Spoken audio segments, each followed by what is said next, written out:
Welcome to ADHD Power Tools, where we give you the tools to unlock the power within.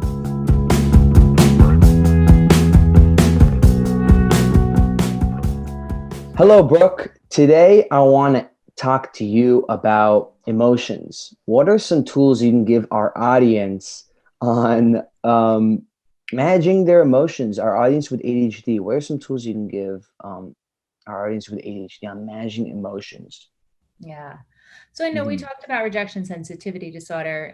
Today, we can talk about emotional sensitivity. We can talk about emotional regulation. Individuals with ADHD sometimes have difficulty managing their emotions. So emotional regulation is, if you take a look at psychology today, is ability to exert control over one's emotional state. And it may involve behaviors such as rethinking a challenging situation to reduce anger or anxiety and hiding those visible signs of sadness and fear, or focusing on reasons to feel calm and happy. So things can kind of just build up very quickly in someone who has ADHD. Metacognition, which is your ability to take in things and understand why it's happening, how it's happening, might be weak in someone who has ADHD. So with these emotional overwhelms that some individuals with ADHD have, and I know that I have it sometimes too. Just quick story about me, if you don't mind. My wedding Go ahead. just happened, and a friend of mine called me 30 minutes before my rehearsal dinner telling me that she was tested positive for COVID. One day, that you think about. So of course I had extreme emotional overwhelm. Couldn't think clearly, what do I do, blah, blah, blah. And luckily I had that support system in my now husband to say, okay, let's think about the positives. Let's think logically, what do we need to do? What's going to happen? X, Y, and Z. And I was able to not necessarily see clearly right then and there, but at least follow through on the next steps to just get things in motion. But in order to manage our emotions, definitely we need the right support system, differentiating between facts and story, telling ourselves or writing it down what our story that we're creating is, and then separating the facts from the story, taking, if you have it, 24 hours to come back to that feeling and seeing where you are at that point, meditating, as we spoke about in our morning routine, yoga, therapy sometimes to manage our emotions, visualization of a calm place. Think about the ocean if that's something that makes you calm. Have a picture of someone or something that makes you feel good.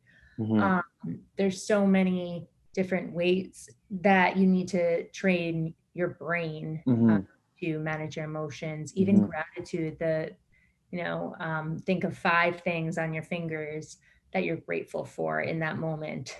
Exactly. Another thing can be grounding yourself. If you are, really stressed and emotional about something, just to kind of stop from that feeling or pause from it. Notice your senses, your different senses. What are you smelling? What are you feeling? What are you seeing? All of those ways. Exactly, yeah. And speaking of, the 5 lists of grateful things, the other day I was watching a Matthew McConaughey's Oscar acceptance speech, and he said something really cool that stuck to me. He said, well, I wake up every day, like I don't fully remember it, but I remember one small part. He said, I wake up every day and I think of 3 things I'm grateful for, 3 goals, and there's 3 other things I forgot, but the most important thing was the grateful. What are you grateful for in your goals? And it's very important to be grateful for something, especially with our emotions. It really helps suppress and manage our emotions. I want to ask you, what are some more support systems for managing emotions? Like you said, your husband and friends, but well, a coach, a therapist, a friend, a friend, exactly, and family, work group, your family, exactly. Mm-hmm.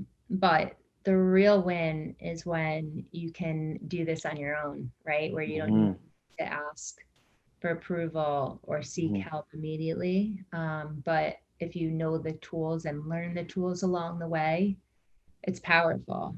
Exactly. And I love what you mentioned about Matthew McConaughey, because how you start the day, as we spoke about it in our last episode, is where your mindset can be for the rest of the day. So if you start the day by saying, ugh, I am so tired. Exactly. You're immediately starting with a negative thought. That's the energy you're putting out there.